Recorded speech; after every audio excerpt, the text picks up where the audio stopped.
I finally watched the Solomon movie, The Grand Temple of Time of FGO. It's great to see Type Moon made this movie for us. Anyway, did this movie meet my expectations? Maybe. In this video, I'll simply do a recap for those of you who have played the game but forgot most of the story, and then roughly talk about my impression and if it's super for you to watch this movie, and part of my evaluation of it. Okay, let's get started.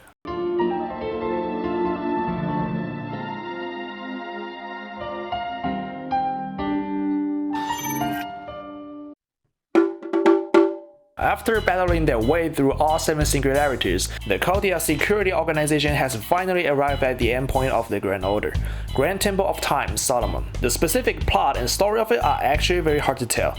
It's better in the form of AMV or MAD for you to review the story, and I will simply pick 9 notable key points from the movie for you to recall everything from the game. Romani's story, life limitation of Mars, a new mystic code for Rizka, fight against Lab and DGP, Joan of Arc Spirit and the help of heroic spirits, Demon Guard King Goetia, March and Master, Romani's decision and choice, Fool's sacrifice. The movie ends with Romani's disappearance and Fool's monologue. It's pretty much the destination of chapter 1. And my first impression is it's actually pretty cool. But after watching it, this movie is primarily for fans and players of FGO. I didn't even think that even this singularity could be animated, totally unexpected. The new mystical that was given to Rizka at the beginning really made me laugh. That MC could help you summon the heroic spirits you want, but the number of times is limited to only 7. Isn't that the same as you only have 21 set cores? And then Rizka was also unsurprisingly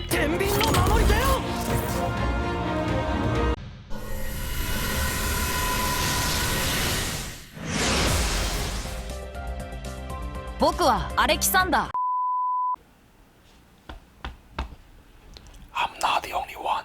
Then let's talk about the fighting scene. And I don't know if it's because the budget, the majority of the servants did not say even a word, and most of the fighting scenes were the usage of servants' noble fantasy.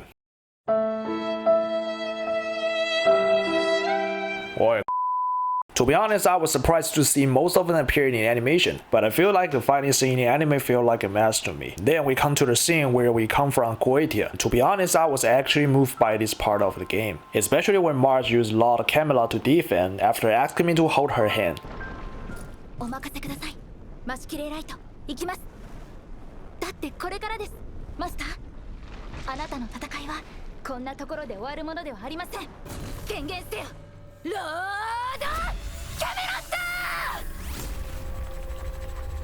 Yes, I'm talking about me, not Rizka. Marge disappeared after everything was destroyed, but her shell remained standing in place. After that, the sacrifices of Romani and Fool also made me sad for them for a long time. But I feel that my emotional fluctuation were actually quite flat after I watched this movie. I actually don't think it's because I already know everything in the story. It's more lack of that atmosphere. And like Romani's sacrifice made me feel relatively bland. Same as Fool. At first I thought they just gave us a 1-second clip, then we over, then we all cool. I just didn't expect part of those about Fool to be put at the end, which I think is alright. And I could also feel that emotion with the music. This is a bit like the ending of Archer's sacrifice at the end of episode 14 of Fate Stay Night in 2006. Then let's talk about the fight between Rizka and the Human King Goetia.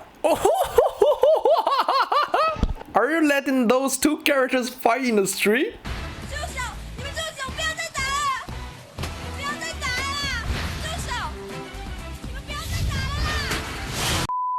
Well, same street fight. Obviously the fight between Shiro and Kira in Heaven's Field is way better.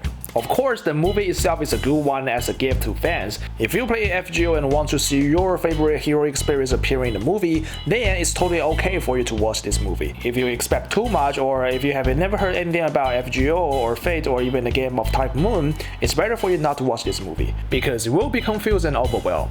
Then, who am I? What am I watching now? How do I find this? The story itself actually works well with the previous series, but after being animated I feel that the plot was relatively bland and the pacing in the second half was a little weird. I personally think this is because the movie was only 1.5 hours long, which made me feel as if the main story was not explained clearly, but rather put a lot of effort into some unimportant conversation and plots.